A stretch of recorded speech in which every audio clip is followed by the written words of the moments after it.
పసుపు వెల్లుల్లిపాయ నూనమ్మ బొట్టు నూటొక్కసారి పూటకొక్కసారి.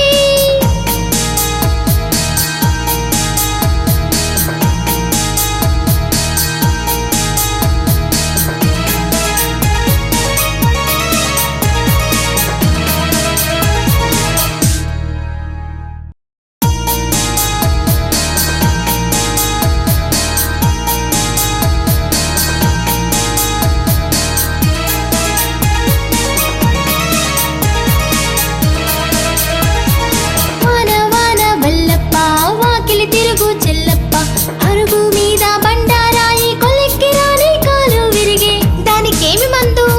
వేపాకు పసుపు వెల్లుల్లిపాయ నూనమ్మ బొట్టు నూటొక్కసారి పూటకొక్క